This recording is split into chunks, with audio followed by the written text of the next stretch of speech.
Iraq फ़िलिस्तीन का एक किला बंद शहर था जिस पर क्रूसेडर्स का कब्ज़ा था।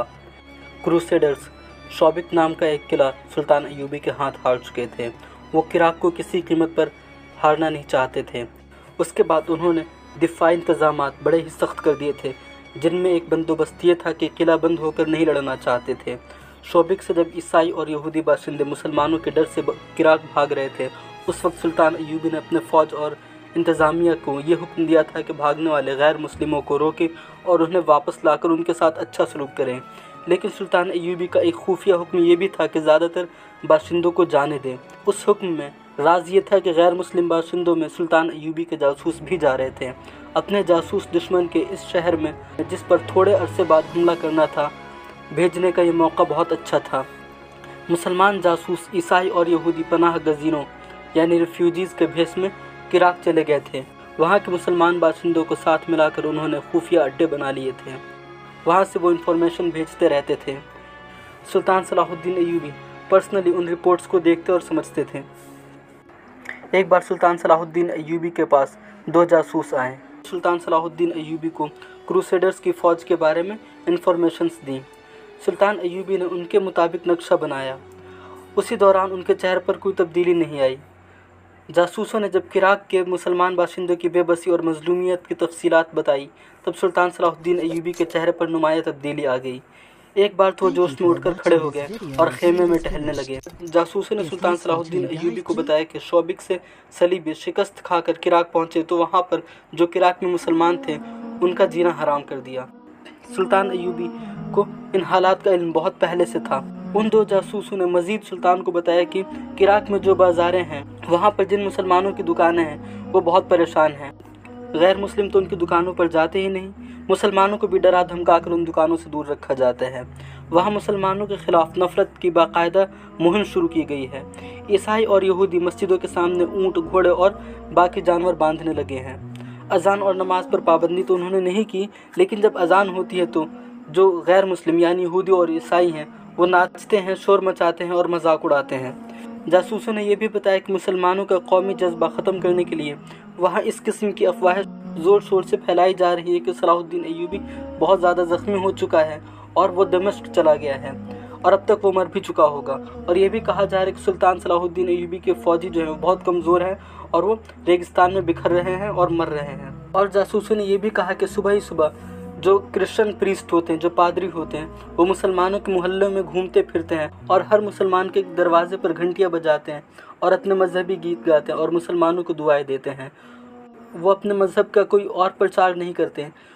ये प्रचार वहाँ की ईसाई और यहूदी लड़कियाँ करती हैं, जो मुसलमान नौजवानों को झूठी मोहब्बत का झांसा देकर उनके जहन तबाह कर रही हैं। ये लड़कियाँ मुसलमान लड़कियों की सहेलियाँ बनकर उन्हें अपनी आज़ादी की बड़ी ही दिलकश तस्वीर दिखाती हैं और उन्हें बताती हैं कि मुसलमान फ़ौज जो इलाका फ़तह करती है वहाँ मुसलमान लड़कियों को भी ख़राब करती है। इन रिपोर्ट्स में सलाहुद्दीन अय्यूबी के लिए कोई बात नई नहीं थी।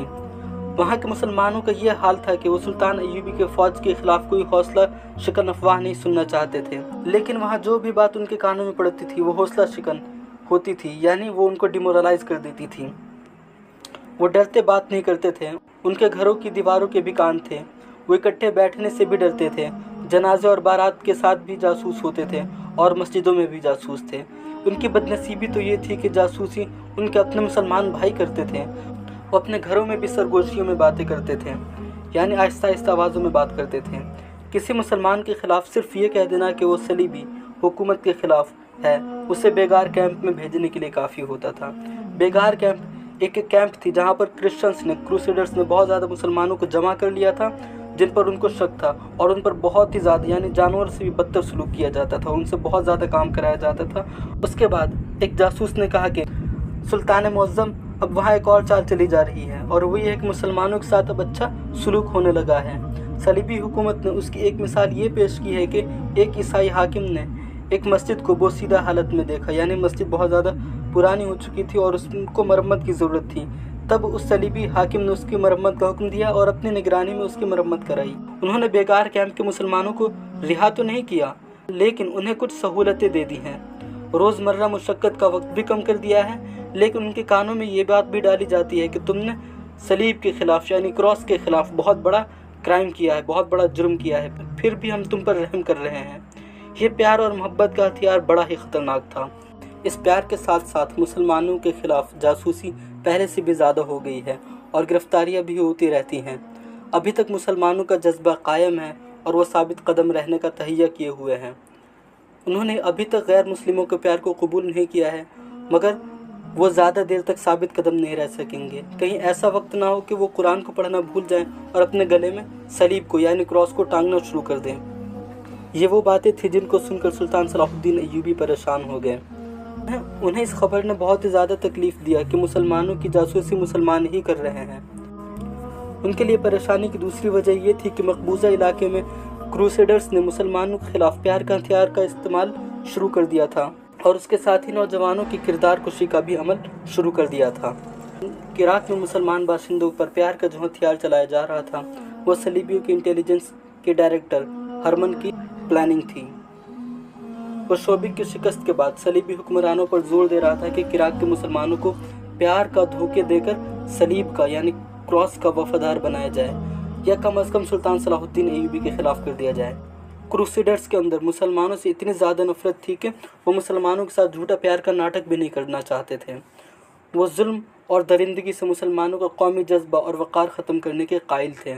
हरमन अपने फ़न का माहिर था, इंसानों की साइकोलॉजी को समझता था। उसने सलीबी हुक्मरानों को बड़ी मुश्किल से समझाया और अपनी पॉलिसी बनाई कि शहर और मुज़ाफ़ात के इस इलाके के मुसलमानों को जो क्रिश्चियंस के कंट्रोल में है मुश्तबा और जासूस समझा जाए, यानी उन पर शक किया जाए। सारे मुसलमानों को जो क्रिश्चियन हुकूमत के अंदर है उनको जासूस समझा जाए और जिस मुसलमान के ख़िलाफ़ ज़रा से भी गवाही मिले या ज़रा सा भी उस पर शक हो उसको गिरफ़्तार करके उसको गायब कर दिया जाए, लेकिन हर मुसलमान को परेशान ना किया जाए, उसको डराया ना जाए। इस पॉलिसी का मेन पर्पस ये था कि क्रिश्चियन या ज्यूज़ लड़कियों की, यहूदी ईसाई लड़कियों के ज़रिए मुसलमान लड़कियों को बेपर्दा किया जाए और मुसलमान लड़कों को ज़हनी अय्याशी और नशे का आदी बना दिया जाए। लिहाजा इस पॉलिसी को इम्प्लीमेंट किया जाने लगा। शुरुआत अफवाहों से की गई। हरमन ने मंजूरी भी ले ली थी कि मुसलमानों में गद्दारी के जरासीम पैदा करने के लिए अच्छी खासी रकम खर्च की जाए। कुछ मुसलमानों को खूबसूरत और तंदुरुस्त घोड़े दिए गए, उन्हें शहजादा बना दिया गया और उन्हें मुसलमानों के खिलाफ जासूसी और उनमें अफवाह फैलाने के लिए इस्तेमाल किया जाने लगा और उन्हें महलों में भी दावत में बुलाया जाने लगा। आम शब्दों में कहा जाए कि उन्होंने कुछ मुसलमानों को ख़रीद लिया और उनको अपनी जासूसी के लिए मामूर कर दिया।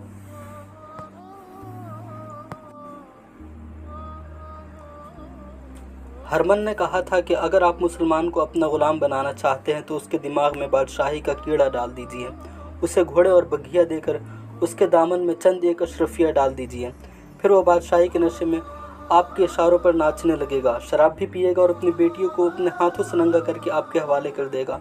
अगर आप मुसलमान का मुस्तकबिल तारीक करना चाहते हैं तो ये नुस्खा आजमाइए।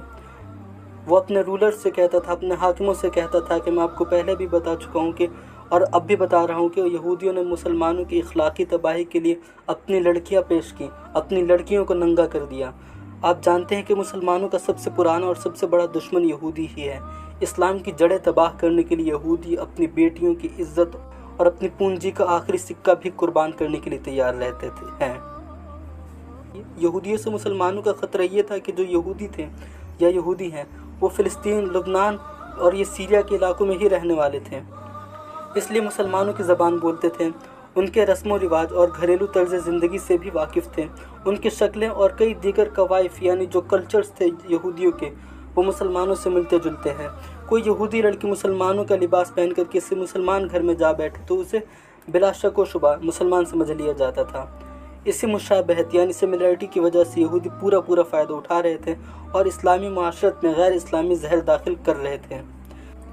जिस रोज़ सुल्तान सलाहुद्दीन अय्यूबी ने 2 जासूसों को हिदायत दी और अपने जासूसों के लीडर से कहा कि वो इराक में जाकर जासूसों के ज़रिए मुसलमानों को सही खबरें पहुँचाएँ, उससे 20 दिन बाद इराक में एक पागल शख्स दाखिल होता है। उसने अपने हाथ में एक लकड़ी की सलीब यानी क्रॉस पकड़ रखी थी और ज़ोर से चिल्ला रहा था, मुसलमानों की तबाही का वक्त करीब आ गया है। शोबिक में मुसलमान अपनी बेटियों की असमत दरी कर रहे हैं। मिस्र में मुसलमानों ने शराब पीना शुरू कर दिया है। खुदा यसू मसीह का कहना है कि अब ये कौम रूए ज़मीन पर ज़िंदा नहीं रह सकती। मुसलमानों, नूह के दूसरे तूफान से बचना चाहते हो तो सलीब के साए में आ जाओ। अगर सलीब पसंद नहीं है तो खुदा यहूदा के आगे सजदा करो। मस्जिदों में तुम्हारे सजदे बेकार हैं। लिबास और शक्ल सूरत से वो अच्छा भला लगता था, लेकिन बातों और अंदाज से पागल मालूम होता था। उसकी इन बातों की वजह से बहुत सारे लोगों का उसकी तरफ ध्यान गया और बहुत सारे लोग उसके आसपास जमा होने लगे। ईसाई इसलिए खुश थे कि उसने हाथ में सलीब उठा रखी थी और खुदा यीशु मसीह का नाम लेता था।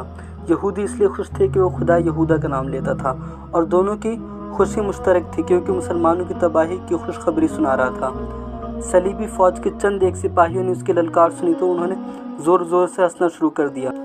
मुसलमानों में इतनी जुर्रत नहीं थी कि उसका मुंह बंद कर दें। मुसलमान उसके मुंह से अपने तबाही का ऐलान सुनकर डर भी गए थे और उन्हें गुस्सा भी आया था, मगर वो कुछ कर भी नहीं सकते थे। ये पागल शहर की गलियों और बाज़ारों में घूम रहा था और अपना ऐलान दोहराते जा रहा था। मुसलमानों, सलीब के साए में आ जाओ, तुम्हारी तबाही का वक्त आ गया है। मस्जिदों में तुम्हारे सजदे बेकार हैं। कहीं कहीं वो ये भी कहता था कि इराक में मुसलमानों की फ़ौज नहीं आएगी, उनका सलाहुद्दीन अय्यूबी मर चुका है। बाज़ औक़ात वो ऊट पटांग और बेमानी फ़िक्रे भी बोलता था, जिससे पता चलता था कि वो इंसान पागल है। बच्चे उसके पीछे पीछे जा रहे थे और बड़े उम्र के आदमी भी कुछ दूर तक उसके पीछे पीछे चलकर रुक जा रहे थे। मुसलमान उस पागल को गुस्से की निगाह से भी देखते थे और अपने बच्चों को उसके पीछे जाने से रोकते थे। एक मुसलमान लड़का उस पागल के पीछे पीछे जा रहा था। रास्ते में उस मुसलमान का सामना दो ईसाई नौजवान लड़कों से हुआ और दोनों ने उसको ताने दिए, उस्मान भाई, तुम भी सलीब के साए में आ जाओ। और उन्होंने हंसना शुरू कर दिया। उस मुसलमान लड़के, जिसका नाम उस्मान था, उसने उन्हें कहर भरी नज़रों से देखा और चुप रहा। उस्मान के पास एक खंजर था और वो उस पागल को कत्ल करने के लिए उसके पीछे पीछे जा रहा था। दिन गुजरता गया और पागल की आवाज़ धीमी पड़ती गई। उसके पीछे चलने वाले कम होते गए। सूरज गुरूब होने में भी कुछ वक्त बाकी ही था। इतने में एक मस्जिद के सामने वो जाकर रुक जाता है। पागल उस मस्जिद के दरवाजे पर बैठ जाता है और अपनी सलीब ऊपर करके कहता है, अब ये गिरजाघर है, मस्जिद नहीं है। उस वक्त उस्मान सारिम उसके करीब जाकर खड़ा हो जाता है। उसे अच्छी तरह एहसास था कि ये बेशक पागल है, लेकिन उसके कत्ल की सज़ा भी मौत होगी, क्योंकि उसके हाथ में सलीब थी। उस्मान ने धीमी आवाज़ से उस पागल से कहा, यहाँ से फ़ौरन उठो और अपनी सलीब के साथ कहीं गायब हो जाओ, वरना सलीबी यहाँ से तुम्हारी लाश उठाएंगे। पागल ने उस्मान को देखा और आसपास जो बच्चे खड़े थे उनको डांट कर वहाँ से भगा देता है और फिर वो मस्जिद के अंदर दाखिल हो जाता है।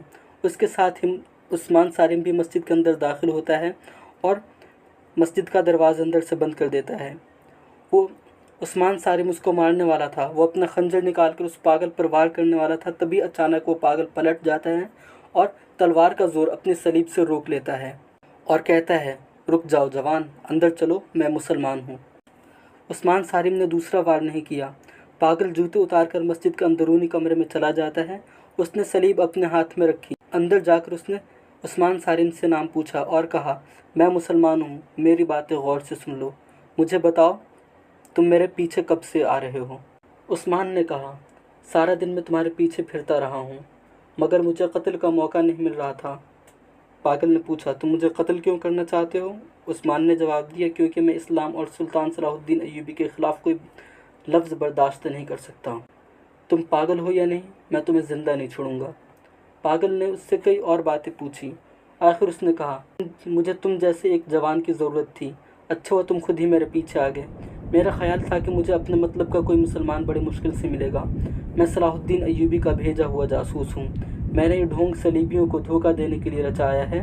मैंने इसी भेस में सफ़र किया है। मुझे तुमसे कुछ बातें करनी है। याद रखो, मस्जिद में कोई सलीबी आ गया तो मैं फिर वही बकवास शुरू कर दूंगा जो दिन भर करता रहा हूँ। तुम गौर से सुनते रहना, जैसे तुम मुझसे मुतासिर हो रहे हो। मैं बहुत तेज़ी से बोलूँगा। शाम की नमाज का वक्त हो रहा है।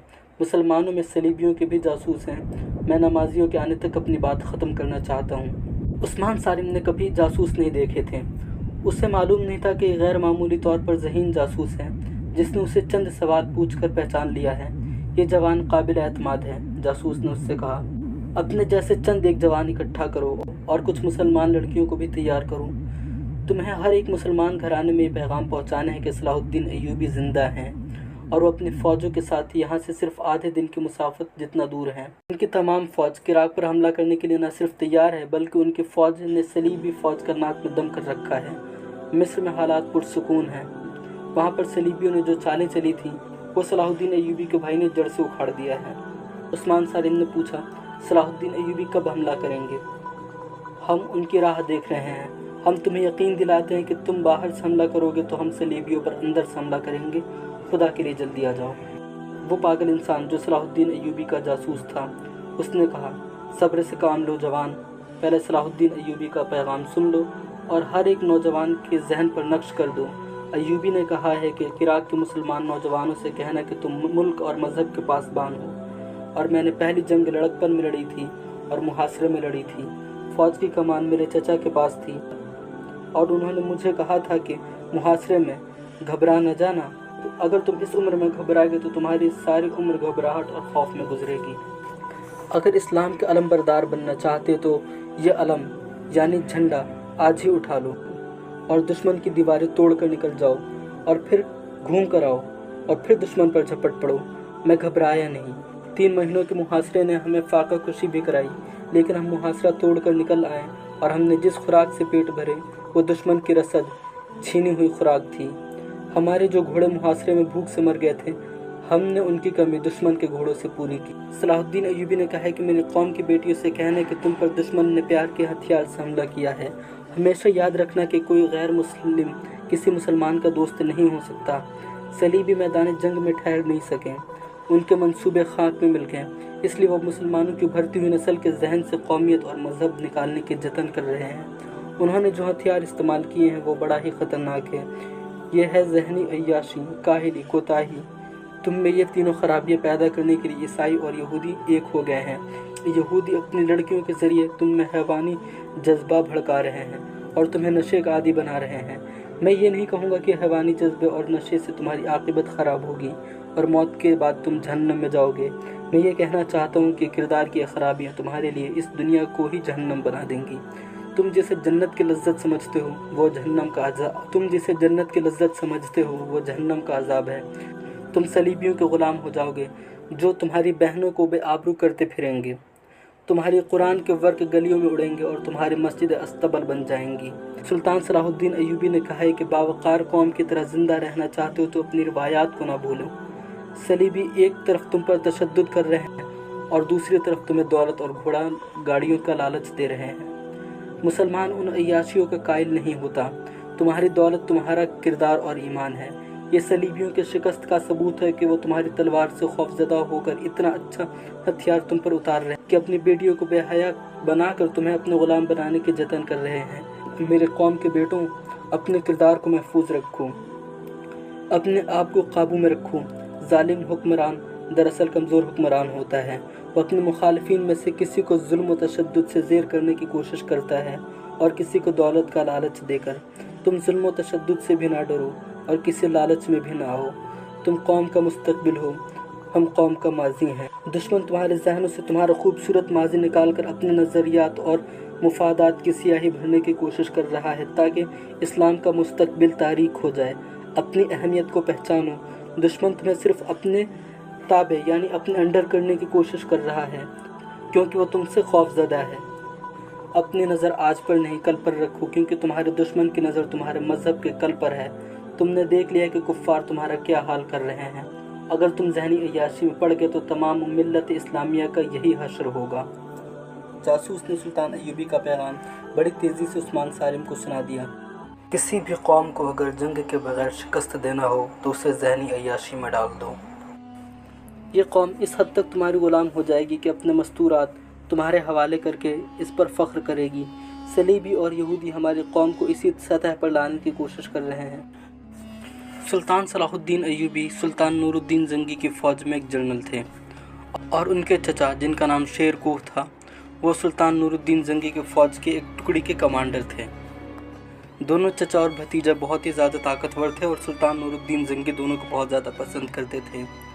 مصر پر فاطمی خلافت کی حکومت تھی اور یروشلم پر یا فلسطین اور اسرائیل اور جارڈن کا جو پارٹ ہے اس پر کروسیڈرز کی حکومت تھی اور ان کا بادشاہ تھا الموری۔ ملک شام اور آس پاس کے علاقوں پر سلطان نور الدین زنگی کی حکومت تھی۔ مصر میں جو شیعہ حکومت تھی وہ بہت ہی زیادہ کمزور تھی، تو الموری اور نور الدین زنگی کے درمیان جنگ ہوتی رہتی تھی کیونکہ نور الدین زنگی فلسطین کو آزاد کرانا چاہتے تھے۔ مصر کے لوگوں نے سلطان نور الدین زنگی کو خط لکھا کہ ہم لوگ اپنی حکومت سے بہت زیادہ پریشان ہو چکے ہیں، آپ آ کر ہمیں بچائیے۔ اور यरूशलेम का बादशाह आमूरी चाहता था कि मिस्र पर हमला किया जाए और शिया हुकूमत को, इस्लामिक हुकूमत को ख़त्म करके मिस्र को भी एक क्रिश्चियन हुकूमत बना दिया जाए, क्रिश्चियन कंट्री बना दिया जाए। लेकिन नूरुद्दीन जंगी ने अपने कमांडर शिरकुह और सलाहुद्दीन अय्यूबी को कुछ फ़ौज देकर मिस्र की तरफ रवाना किया। वहाँ पर शिरकुह ने जाकर मिस्र की हुकूमत से जंग किया और उसका ख़ात्मा किया और वहाँ के वो गवर्नर बन जाते हैं। मिस्र पर उस वक्त जो खलीफा था उसका नाम अल-आज़िद था। तो खलीफा की खिलाफत बाकी रही क्योंकि उस वक्त मिस्र पर वज़ीर हुकूमत करता था और खलीफा सिर्फ नाम का था। अल-आज़िद तो खलीफा रहा लेकिन सारी हुकूमत की बागडोर शिरकुह के हाथ में आ गई और कुछ दिनों बाद शिरकुह को कुछ लोग जहर दे देते हैं और वो इंतकाल कर जाते हैं। तब सुल्तान नूरुद्दीन जंगी ने उनके भतीजे सलाहुद्दीन अय्यूबी को मिस्र का गवर्नर बना दिया। सुल्तान सलाहुद्दीन अय्यूबी 1163 AD को मिस्र के गवर्नर बनते हैं, इजिप्ट के गवर्नर बनते हैं। उनका इरादा था कि वो फ़िलिस्तीन पर हमला करके उसको ईसाइयों से आज़ाद कराएं और उसको फिर से इस्लामिक हुकूमत में शामिल किया जाए और मस्जिद अक्सा में फिर से अज़ान और नमाज कायम हो। लेकिन उनके आसपास बहुत ही ज़्यादा गद्दार थे। सुल्तान सलाहुद्दीन अय्यूबी ने बहुत ज़्यादा कोशिश किया फ़िलिस्तीन को आज़ाद कराने के लिए, लेकिन गद्दारों ने उनका रास्ता हर बार रोका और इसलिए फ़िलिस्तीन के लिए जंग करने के लिए उनको बहुत ज़्यादा लंबा टाइम लग गया। सुल्तान सलाहुद्दीन अय्यूबी के सामने 3 चैलेंजेस थे। एक तो क्रूसेडर्स, दूसरे सूडानी और तीसरे अपने सफ़ों में छुपे गद्दार। जॉर्डन के कुछ इलाकों पर सलीबियों ने कब्ज़ा कर रखा था और उन्होंने वहाँ पर एक किला बनाया था जिसका नाम शोबिक था। सुल्तान सलाहुद्दीन अय्यूबी ने वहाँ पर हमला किया और शोबिक को अपनी हुकूमत में शामिल कर लिया। जो क्रिश्चियंस थे वो वहाँ से भागने लगे और वो किराक पहुँचने लगे। तो सुल्तान सलाहुद्दीन अय्यूबी ने ईसाइयों के भेष में अपने जासूसों को किराक में भेजना शुरू कर दिया था, जिसके हाथ में सलीब थी और वो कह रहा था कि मुसलमानों सलीब के साए में आ जाओ क्योंकि अब तुम्हारा इस्लाम ख़त्म होने वाला है। अगर तुम्हें सलीब पसंद नहीं तो खुदा यहूदा के साए में आ जाओ। वो शख्स लोगों को एक पागल मालूम होता था। वो सलीब का और हज़रत ईसा अलैहिस्सलाम का नाम लेता था, इसलिए ईसाई उसको पसंद करने लगे थे, और वो खुदा यहूदा का नाम लेता था, इसलिए यहूदी भी उससे खुश थे। लेकिन मुसलमानों को ये बहुत ज़्यादा बुरा लग रहा था। उसी दौरान एक लड़का जिसका नाम सारिम था, वो मुसलमान था, उसने उस जासूस को मारने की कोशिश की। वो जासूस मस्जिद में दाखिल होता है, उसके पीछे उस्मान भी दाखिल होता है और उस पर खंजर चलाता है। तब वो पागल सलीब के ज़रिए उसके खंजर के वार को रोक लेता है और कहता है मैं मुसलमान हूँ। और वो बताता है कि सुल्तान सलाहुद्दीन अय्यूबी ने कहा है कि आप लोग भी जंग की तैयारी कीजिए और क्रूसेडर्स के ख़िलाफ़, सलीबियों के ख़िलाफ़ आप लोग कोशिशें कीजिए। हम लोग भी बाहर से सलीबियों पर हमला करेंगे। जब सलीबियों को अंदर और बाहर दोनों तरफ से दबाव मिलेगा तो किराक को छोड़कर भाग जाएंगे। इतने में मगरिब की नमाज़ का वक्त हो जाता है। मस्जिद का इमाम मस्जिद के अंदर दाखिल होता है। तब वो सुल्तान सलाहुद्दीन अय्यूबी का जासूस सलीब लेकर बाहर आ जाता है। फिर से वही बकवास करने लगता है कि मुसलमानों सलीब के साए में आ जाओ, तुम्हारे इस्लाम ख़त्म होने वाला है, सुल्तान सलाहुद्दीन अय्यूबी मर चुका है, अगर सलीब पसंद नहीं है तो खुदा यहूदा के साए में आ जाओ। जब वो इमाम उस्मान सारिम को देखता है तो उस पर गुस्सा हो जाता है कि तुम इस पागल के साथ यहाँ पर क्या कर रहे थे। तो उस्मान बताता है कि सुल्तान सलाहुद्दीन अय्यूबी का भेजा हुआ जासूस था और सुल्तान सलाहुद्दीन अय्यूबी ने हमें बहुत ज़्यादा नसीहतें की हैं और हमसे कहा है कि हम लोग भी जंग की तैयारियां करें और सलीबियों के ख़िलाफ़ यानी क्रूसेडर्स के ख़िलाफ़ कोशिशें करें, उनसे जंग करें। एक तरफ हम उन पर अंदर से दबाव डालेंगे और दूसरी तरफ सुल्तान सलाहुद्दीन अय्यूबी बाहर से दबाव डालेंगे और इस तरीके से हम सलीबियों को यहाँ से निकाल भगाएंगे। फिर वो मस्जिद के इमाम से पूछता है, मैं इस पैगाम पर अमल करूँगा, आज शाम से ही बिस्मिल्लाह कर रहा हूँ, लेकिन हमें एक सरदार की ज़रूरत है, क्या आप हमारी क़यादत करेंगे? ये सोच लीजिए कि सलीबी हुकूमत को ख़बर मिल गई तो सबसे पहले वो हमें ही मारेंगे। मस्जिद के इमाम ने जवाब दिया, क्या मैं मस्जिद में खड़े होकर यह कहने की जुर्रत कर सकता हूँ कि मैं कौम से अलग रहूँगा? लेकिन ये फ़ैसला तो कौम करेगी कि मैं अमीर और कायद बनने के काबिल हूँ या नहीं। मैं खुदा के घर में खड़ा होकर ये अहद करता हूँ कि मेरी दानिश, मेरा माल, मेरी औलाद और मेरी जान इस्लाम के तहफ़्फ़ुज़ और फ़रोग़ के लिए और सलीब को रूबा ज़वाल यानी डिक्लाइन करने के लिए वक्फ़ होगी। मेरे अज़ीज़ बेटे, सलाहुद्दीन अय्यूबी के पैगाम का एक एक लफ्ज़ जहन में बिठा लो। उन्होंने ठीक कहा है कि नौजवान कौम और मज़हब का मुस्तक़बिल होते हैं, उसे रोशन भी कर सकते हैं और वो आवारा होकर उससे तारीक़ भी कर सकते हैं। जब कोई नौजवान सलीबियों और यहूदियों की बेहयाई का दिलदादा होकर लड़कियों को बुरी नज़र से देखता है तो वो महसूस नहीं करता कि उसकी अपनी बहन भी उस जैसे नौजवानों की बुरी नज़र का शिकार हो रही है। ये वो मुकाम है जहाँ कौमें तबाह होती हैं। मेरे नौजवान बेटे, खुदा के इस घर में अहद करो कि तुम सलाहुद्दीन अय्यूबी के पैगाम पर अमल करोगे। عثمان صارم نے امام سے وعدہ کیا کہ وہ سلطان صلاح الدین ایوبی کے پیغام پر عمل کرے گا اور وہ اپنے ساتھ کچھ لوگوں کو ملائے گا اور صلیبیوں کے خلاف جنگ کی تیاری کرے گا۔ اپنی بہن کو، جس کا نام النور تھا، اپنے پاس بٹھاتا ہے اور سلطان صلاح الدین ایوبی کا پیغام سناتا ہے اور کہتا ہے، النور، ہمارا مذہب، ہمارا قومی وقار تم سے بڑی قربانی مانگ رہا ہے۔ تم مسلمان لڑکیوں تک یہ پیغام پہنچا کر انہیں اس جنگ کے لیے تیار کر لو۔ میں تمہیں خنجر، تیر کمان اور برچھی کا استعمال سکھا دوں گا۔ احتیاط کرنی ہے کہ کسی کو بھی شک نہ ہو کہ ہم لوگ کیا کر رہے ہیں۔ عثمان کی بہن النور نے کہا، میں ہر طرح کی قربانی کے لیے تیار ہوں۔ میں اور میری تمام سہیلیاں تو پہلے ہی سوچ رہی ہیں کہ ہم اپنی آزادی اور اپنی قوم کے لیے کیا کر سکتی ہیں۔ عثمان صارم نے اسے بتایا کہ صلاح الدین ایوبی اور ان کی فوج کے متعلق جتنی خبریں یہاں مشہور کی جاتی ہیں وہ سب جھوٹی ہوتی ہیں۔ تمام مسلمان گھرانوں میں جا کر عورتوں کو صحیح خبریں سناؤ۔ عثمان صارم نے اسے صحیح خبریں سنائیں اور یہ بھی بتایا کہ مسلمانوں میں غدار اور صلیبیوں میں جاسوس بھی ہیں۔ اس نے بہن کو ایسے 3-4 گھرانے بتائے اور کہا کہ ان کی عورتوں کو ہاتھ ملو اور انہیں بتاؤ کہ ان کے آدمی غدار ہیں۔ انہیں یہ بھی کہو کہ عیسائی اور یہودی لڑکیوں کے پیار سے بچو، ان کا پیار صرف دھوکہ ہے۔ النور نے پوچھا، کیا میں رینی کو یہاں آنے سے روک دوں؟ وہ تو تمہارے ساتھ بھی بے تکلف ہو گئی ہے۔ عثمان نے کہا، اس سے میں کہوں گا کہ وہ میرے گھر نہ آیا کرے، وہ بہت تیز اور ہوشیار لڑکی ہے۔ رینی الیگزینڈر ایک نوجوان عیسائی لڑکی تھی۔ عثمان صارم کے گھر سے تھوڑی ہی دور اس کا گھر تھا۔ اس کا باپ شہری انتظامیہ کے کسی اونچے عہدے پر تھا۔ نور کی سہیلی بنی ہوئی تھی۔ عثمان صارم کے ساتھ بھی اس نے گہرے مراسم پیدا کر لیے تھے۔ اسے دیکھ کر وہ بہت خوش ہوتی تھی۔ عثمان صارم ابھی اس کے قریب نہیں ہوا تھا۔ یہ سمجھدار جوان تھا اور یہ جانتا تھا کہ عیسائی لڑکی ہے اور یہاں جاسوسی کرنے آتی ہے۔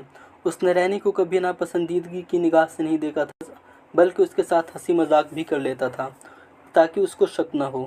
اب جب اسے ضرورت پیش آئی کہ رینی اس کے گھر نہ آیا کرے تو رینی کو یہ کہنا اس کے لیے مشکل ہو گیا کہ اب ہمارے گھر نہ آیا کرو، مگر اسے روکنا ضروری تھا کیونکہ وہ گھر میں اپنی بہن کو جنگی ٹریننگ دینا چاہتا تھا اور اسے معلوم نہیں تھا کہ اس کے گھر میں اب کیا کیا راز آئیں گے۔ اس نے سوچ سوچ کر یہ طریقہ پسند کیا کہ النور سے کہے کہ رینی جب کبھی آئے تم یہ کہہ کر باہر چلی جایا کرو کہ تم کسی سہیلی کے گھر جا رہی ہو۔ تم اسے اسی طرح ٹالتی رہو، پھر وہ خود ہی آنا چھوڑ دے گی۔ اگلے دن کراک شہر کے لوگ اس پاگل کی باتیں کر رہے تھے جو مسلمانوں کی تباہی کی پیشن گوئی کرتا پھر رہا تھا۔ یہودیوں اور عیسائیوں کو بہت اچھا لگا تھا۔ سب لوگ اسے ڈھونڈتے پھرتے تھے لیکن وہ کہیں نظر نہیں آ رہا تھا کیونکہ سلطان صلاح الدین ایوبی کا جاسوس تھا۔ وہ خبر جو دینے کے لیے آیا تھا وہ دے کر واپس سلطان صلاح الدین ایوبی کے پاس پہنچ چکا تھا۔ پھر سرکاری طور پر بھی، یعنی جو صلیبی حکومت تھی، اس نے بھی اس کو تلاش کرنے کی کوشش کی کیونکہ وہ مسلمانوں کو خوف زدہ کرنے کے لیے اور ان کا جذبہ سرد کرنے کے لیے اس پاگل کو استعمال کرنے کا فیصلہ کیا تھا۔ کسی کو معلوم نہیں تھا کہ وہ کہاں چلا گیا ہے۔ وہ اسی رات کہیں لاپتہ ہو گیا تھا۔ 10-12 دن تک اس کی تلاش ہوتی رہی۔ صلیبی حکومت نے شہر کے باہر بھی گھوڑ سوار دوڑا دیے۔ انہیں امید تھی کہ وہ شہر سے کہیں دوسرے شہر جا رہا ہوگا، مگر وہ پھر کبھی کسی کو نظر نہیں آیا۔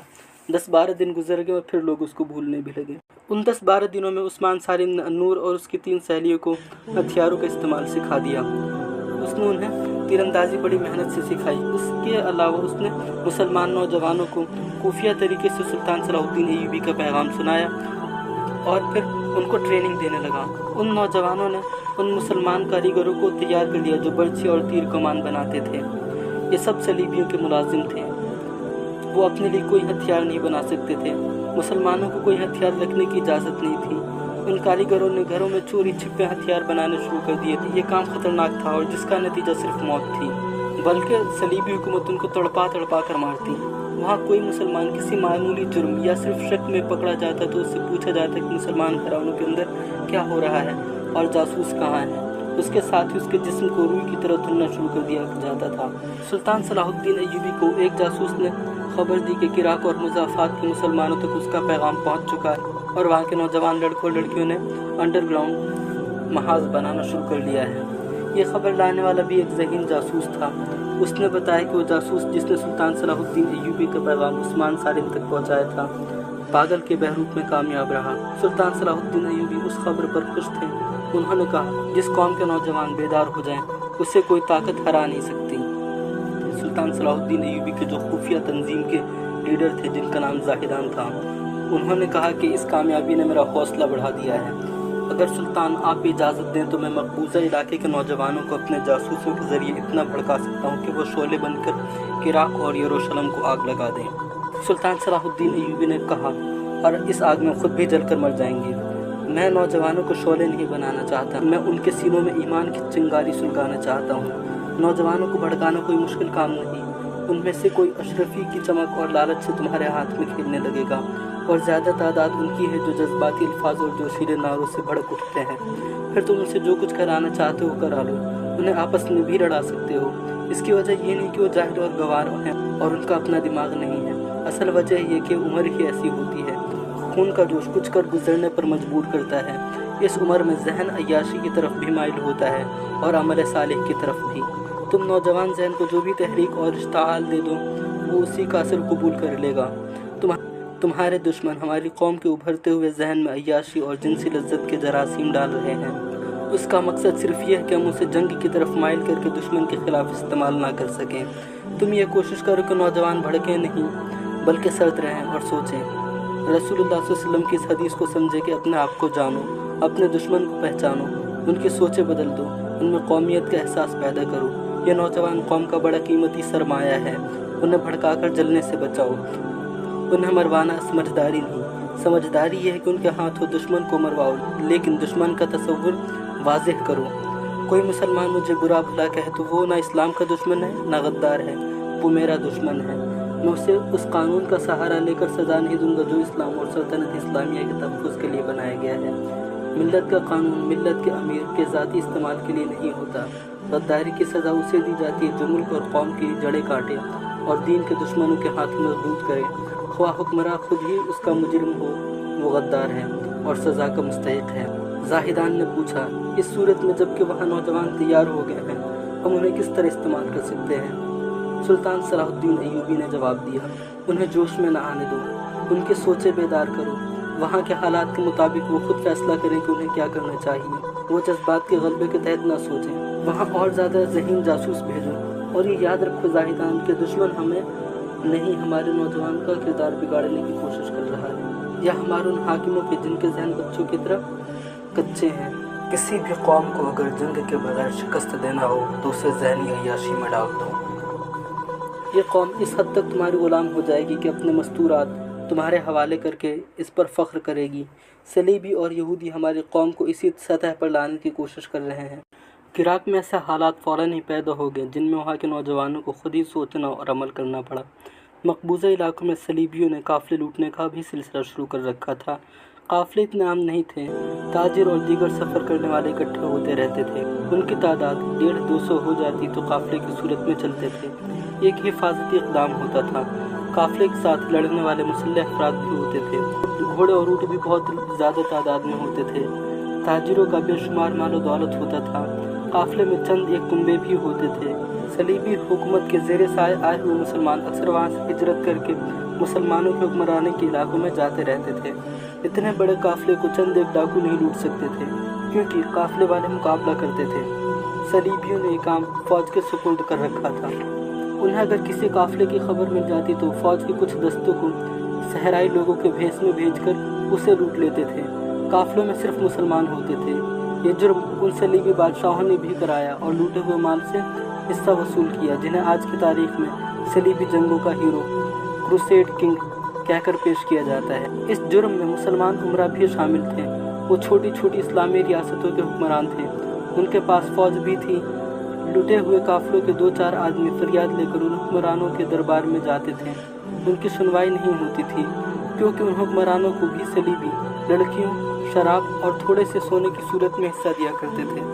اگر یہ حکمران چاہتے تو صلیبی ڈاکوؤں کا خاتمہ کر سکتے تھے، مگر انہوں نے صلیبی ڈاکوؤں کو کھلی چھوٹ دے دی تھی کہ یہ ڈاکو ان کی ریاستوں کے اندر بھی آ کر لوٹ مار کر جاتے تھے۔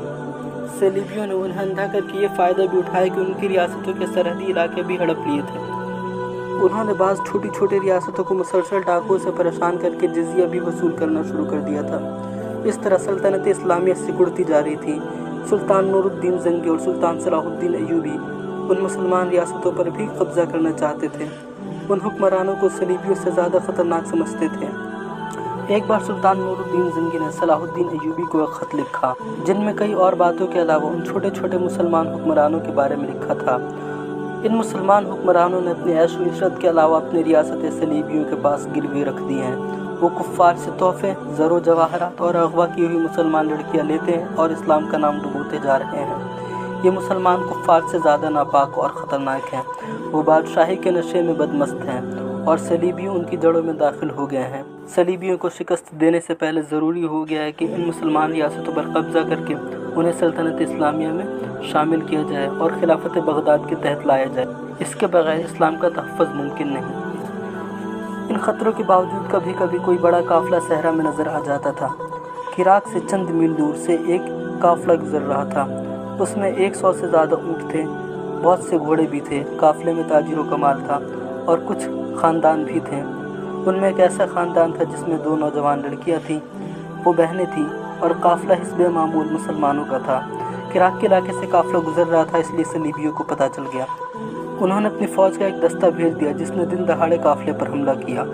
قافلے کے گھڑ سواروں نے مقابلہ تو کیا مگر صلیبیوں کی تعداد زیادہ تھی۔ وہاں خون ریت سے لال ہو گئی۔ صلیبیوں نے بچوں تک کو کاٹ ڈالا۔ 15-16 سال کے نوجوان مسلمان رہ گئے، انہیں قیدی بنا لیا گیا۔ دونوں لڑکیوں کو پکڑ لیا اور اونٹوں اور گھوڑوں کو مال و اسباب سمیت عراق لے گئے۔ یہ قافلہ جب عراق میں داخل ہوا تو آگے آگے قیدی تھے، ان کے پیچھے 2 گھوڑوں پر 2 لڑکیاں سوار تھیں جن کا لباس بتاتا تھا کہ وہ مسلمان ہیں۔ ان کے پیچھے صلیبی تھے جن کے چہروں پر نقاب تھے اور ان کے پیچھے مال و اسباب سے لدے ہوئے اونٹوں کی قطار تھی۔ لڑکیاں رو رہی تھیں۔ عراق کے شہری تماشا دیکھنے کے لیے باہر نکل آئے۔ وہ تالیاں پیٹتے اور قہقہے لگاتے تھے کیونکہ وہ جانتے تھے کہ لٹا ہوا قافلہ مسلمانوں کا ہے۔ ان قیدیوں میں ایک نوجوان لڑکا بھی تھا جس کا نام آفاق تھا۔ وہ دونوں اغوا کی ہوئی لڑکیاں اس کی بہنیں تھیں۔ آفاق زخمی بھی تھا، اس کی پیشانی اور کندھے سے خون بہہ رہا تھا۔ وہ لٹے ہوئے قافلے کے آگے آگے شہر میں داخل ہوا تو تماشائیوں کو دیکھ کر اس نے بلند آواز سے کہا کہ عراق کے مسلمانوں، ہمارا تماشا دیکھ رہے ہو؟ ڈوب مرو۔ ان لڑکیوں کو دیکھو، یہ میری نہیں تمہاری بہنیں ہیں، یہ مسلمان ہیں۔ ایک صلیبی نے پیچھے سے اس کی گردن پر گھونسا مارا، وہ منہ کے بل گر پڑا۔ اس کے ہاتھ رسیوں سے پیٹھ پیچھے بندھے ہوئے تھے۔ ایک قیدی نے اسے اٹھایا تو آفاق پھر چلایا کہ عراق کے مسلمانوں، یہ تمہاری بیٹیاں ہیں۔ اسے 2-3 نقاب پوشوں نے پیٹنا شروع کر دیا۔ اس کی بہنیں چیخ چیخ کر رو رہی تھیں اور فریاد کرتی تھیں، خدا کے لیے ہمارے بھائی کو نہ مارو، ہمارے ساتھ جو سلوک کرنا چاہو کر لو، اسے نہ مارو۔ ایک بہن چلا رہی تھی، آفاق خاموش ہو جاؤ، تم ان کا کچھ نہیں بگاڑ سکتے۔ مگر آفاق چپ نہیں ہو رہا تھا۔ تماشائیوں میں مسلمان بھی تھے جو اپنا خون پی رہے تھے مگر بے بس تھے۔ ان کی غیرت ان کی نظروں کے سامنے سے گزرتی جا رہی تھی اور وہ دیکھ رہے تھے۔ ان میں نوجوان مسلمان بھی اور ان میں عثمان صارم بھی تھا۔ اس نے اپنے نوجوان دوستوں کی طرف دیکھا، سب کی آنکھیں لال تھیں اور دل زور زور سے دھڑک رہا تھا۔ عثمان صارم تھوڑی دور تک اس قافلے کے ساتھ چلتا رہا۔ آگے ایک غریب سا موچی بیٹھا تھا جو لوگوں کے جوتے مرمت کیا کرتا تھا۔ اسے کسی مسلمان نے اپنے گھر کی ڈیوڑھی میں سونے کی جگہ دے رکھی تھی۔ دن بھر وہ باہر بیٹھا جوتے مرمت کرتا تھا۔ بدقسمت قافلہ اس کے سامنے سے بھی گزرا۔ اس نے بھی آفاق کی للکار اور لڑکیوں کی آہ و زاری سنی۔ آفاق کے چہرے کو خون سے لال دیکھا، اس پر صلیبیوں کا ظلم ہوتا بھی دیکھا، لیکن اس طرح دیکھا جیسے اس نے کچھ بھی نہیں دیکھا۔ اس موچی کو نہ کبھی کسی نے مسجد میں جاتے دیکھا، نہ کسی چرچ میں اور نہ کسی سینگوگ یعنی یہودیوں کی عبادت گاہ میں۔ اس موچی کو نہ صلیبیوں سے کوئی وابستگی تھی اور نہ مسلمانوں سے کوئی دلچسپی تھی، اور وہ نہ یہودیوں سے کوئی واسطہ رکھتا تھا۔ کسی کو نہیں پتا تھا کہ اس کا مذہب کیا ہے۔ عثمان صارم چلتے چلتے اس موچی کے قریب سے گزرنے لگا تو رک گیا۔ قیدی آگے نکل گئے، اونٹ جا رہے تھے۔ جب آخری اونٹ گزر گیا تو عثمان صارم نے دونوں جوتے اتار کر موچی کے آگے رکھ دیے اور اس کے سامنے بیٹھ گیا۔ موچی اس کا جوتا مرمت کر رہا تھا۔ اس نے عثمان صارم کو سر اٹھا کر دیکھا بھی نہیں۔ عثمان نے ادھر ادھر دیکھ کر سرگوشی میں کہا، ان دونوں لڑکیوں کو آج رات آزاد کرانا ہے۔ موچی نے سر اٹھائے بغیر بہت ہی دھیمی آواز میں اس سے پوچھا، جانتی ہو یہ لڑکیاں رات کو کہاں ہوں گی؟ عثمان صارم نے جواب دیا، جانتا ہوں، صلیبی بادشاہوں کے پاس ہوں گی، لیکن ہم سے کسی نے بھی وہ جگہ اندر سے نہیں دیکھا۔ برجیس موچی نے کام میں مگن رہ کر کہا، میں نے دیکھی ہے، وہاں سے لڑکیوں کو نکالنا ممکن نہیں۔ عثمان صارم کو غصہ آ جاتا ہے اور وہ لرزتی ہوئی آواز میں کہتا ہے، تم کس مرض کی دوا ہو؟ تم ہماری رہنمائی کرو۔ برجیس موچی نے پوچھا، तो तुम कितने लोगों की कुर्बानी दे सकते हो? उस्मान ने कहा, जितने मांगो। मोची ने कहा, कल रात चलेंगे हम। उस्मान ने दबे दबे आवाज़ से कहा, हम आज ही रात जाएंगे। आज ही रात बलजीस, आज ही रात। मोची ने कहा, इमाम के पास जाओ। मोची ने कहा, तुम इमाम के पास पहुँचो। उस्मान सारिम ने अपने जूते पहने और वहाँ से चला गया। सूरज अभी गुरूब नहीं हुआ था। उस्मान सारिम ने रास्ते में अपने 7 दोस्तों से मिला और उनसे इमाम के पास पहुँचने के लिए बोला और ख़ुद भी इमाम के पास चला गया। उस्मान ने ही इमाम को अपनी ज़मीन दोस्त जमात की इमामत पेश की थी, जिसे जमात के हर फ़र्द ने कबूल कर लिया था। ये लोग किसी न किसी घर में मिल बैठते और लाइहा अमल तैयार करते। जब ये दोनों अगवा की हुई लड़कियों का मसला सामने आया तो उस्मान सारिम ने उनकी रिहाई का इरादा कर लिया, जो दरअसल ख़ुदकुशी के बराबर था। वह मोची के कहने के मुताबिक इमाम के घर चला गया। इमाम बेचैनी से अपने घर के आंगन में टहल रहा था। उस्मान सारिम को देखकर रुक गया और पूछा, उस्मान, तुमने उस कैदी की ललकार सुनी? मालूम होता है वो लड़कियां उसकी बहनें हैं। उस्मान सारिम ने जवाब दिया, मैं उसी ललकार पर लब्बैक कहने आया हूँ मोहतरम इमाम। बलजीस आ रहा है और मेरे 7 दोस्त भी आ रहे हैं। इमाम ने पूछा, तुम क्या करोगे? तुम कर ही क्या सकोगे? मैं जानता हूँ कि हमारी बेशुमार लड़कियाँ काफिरों के कब्ज़े में हैं, मगर उन 2 लड़कियों ने भी मुझे इम्तहान में डाल दिया है। उसने मुंह ऊपर करके आह भरी और कहा, या खुदा, मुझे सिर्फ़ एक रात के लिए जवान कर दे, या आज ही रात मेरी जान ले ले। अगर मैं ज़िंदा रहा तो तमाम उम्र उन लड़कियों की आहोज़ारी मुझे सुनाई देती रहेगी और मैं पागल हो जाऊँगा। उस्मान सारिम ने कहा, हमें अपने दानिश की रोशनी दिखाइए। मुझे उम्मीद है कि हम आपको एक रात से ज़्यादा बेचैन नहीं रहने देंगे। उस्मान के 2 साथी भी इमाम के घर आ गए। इमाम ने उन्हें बैठने को कहा और तीनों से मुखातिब होकर कहा, आज यूँ मालूम होता है जैसे मेरी दानिश जवाब दे गई है। मुझे इस तरह बेकाबू नहीं होना चाहिए, लेकिन कोई गैरत को ललकारे तो जज्बे भड़क उठते हैं, जिन्हें मुतमईन करने के लिए जवान होना ज़रूरी होता है। लेकिन मेरे बच्चों, मैं बूढ़ा हो गया हूँ। मुझ में अब बर्दाश्त की क़ुव्वत नहीं रही। जो कुछ करने का इरादा करो, संभल कर करना। एक एक करके 7 नौजवान जमा हो गए और फिर उनके बाद बलजीस मोची भी आ गया। उसने बोरी उठा रखी थी जिसमें पुराने जूते और औजार थे। उसने बोरी फेंकी और कमर सीधी की। वो हंस पड़ा। जब वो सीधा खड़ा हुआ तो कोई कह नहीं सकता था कि वो मोची है, जो दुनिया की गहमा गहमी से रिश्ता तोड़े हुए रास्ते में बैठे जूते मरम्मत करता रहता है। उस रात जब वो इमाम के घर में था और दरवाज़ा बंद हो चुका था, वो मोची नहीं बलजीस था। सुल्तान सलाहुद्दीन अय्यूबी के सीक्रेट इंटेलिजेंस के बहुत ही काबिल और अक्लमंद जासूस था। उसने इमाम से कहा, ये लड़के आज ही उन 2 लड़कियों को सलीबियों की कैद से आज़ाद कराने पर तुले हैं।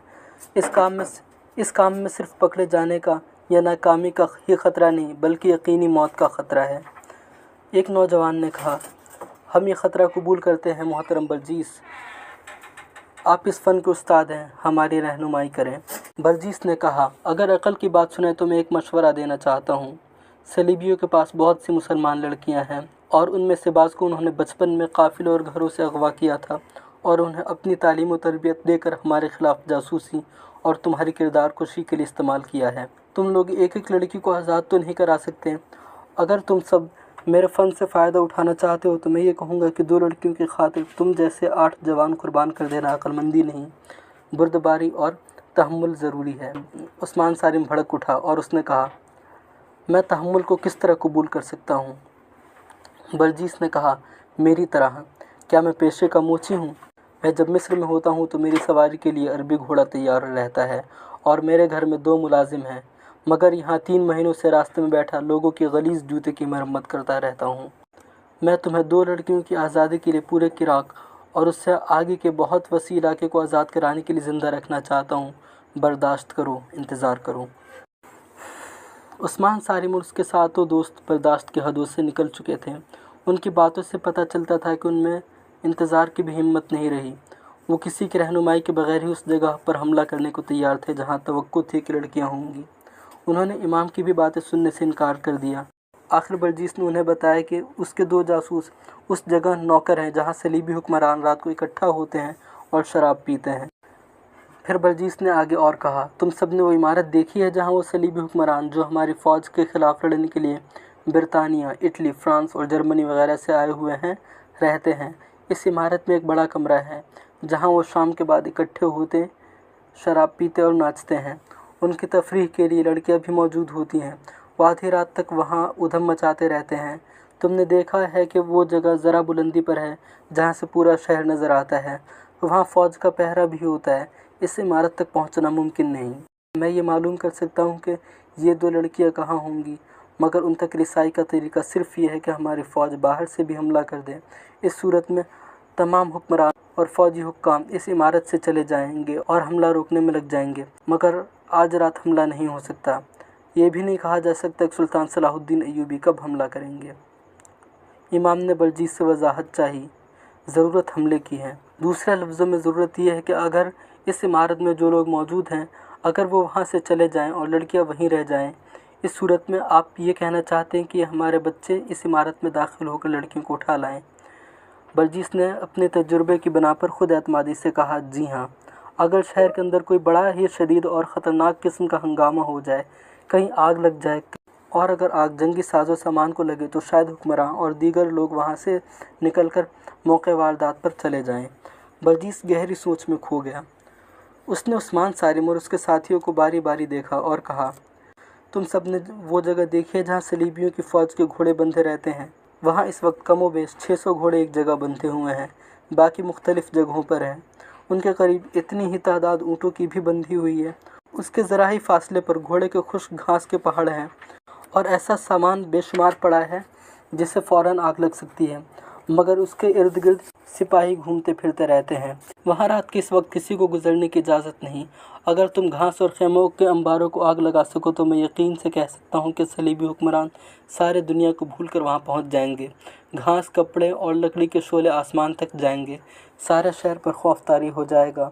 आग लगाने के साथ अगर तुम ज़्यादा से ज़्यादा घोड़ों को खोल दो तो वो डर कर ऐसा भागेंगे कि लोगों को कुचलते फिरेंगे। मगर ये सोचना है कि आग कौन लगाएगा, घोड़े कौन खोलेगा और आग लगाने के लिए वहाँ पहुँचा किस तरह जाएगा।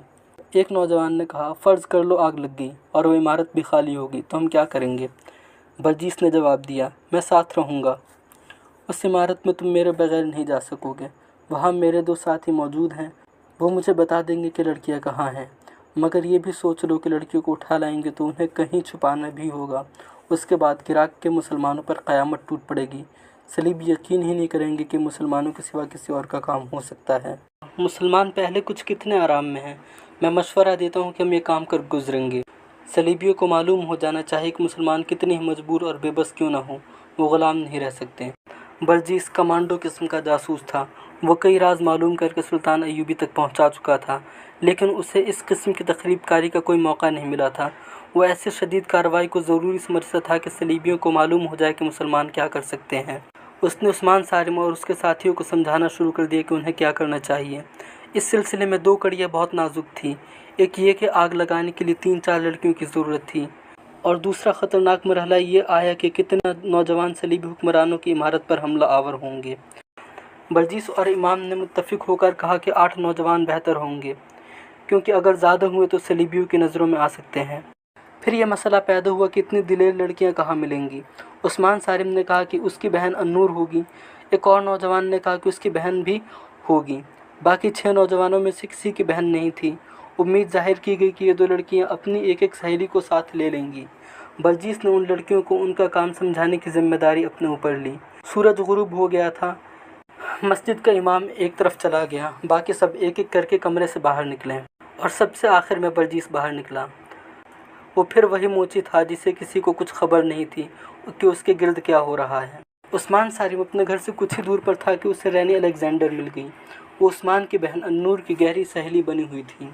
दोनों बहन भाई चाहते थे कि वो उनके घर न आया करें, लेकिन उस्मान सारिम उसे अचानक घर आने से रोक कर किसी शक में नहीं डालना चाहता था।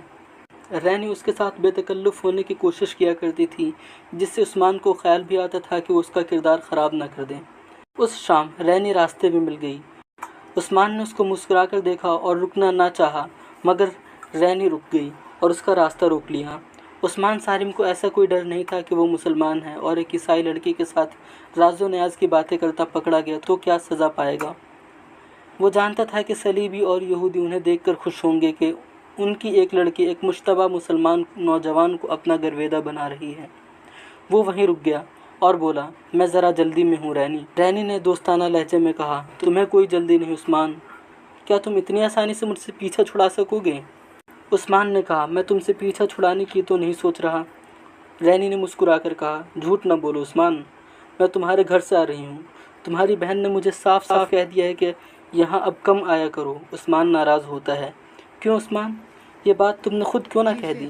عثمان صارم خاموش رہا، اس کی بہن نے جلد بازی سے کام لیا تھا، اس کے لیے جواب دینا مشکل ہو گیا۔ اسے خاموش دیکھ کر رینی نے کہا مجھے یہ تو بتا دو کہ تمہارے گھر کیوں نہ آیا کروں۔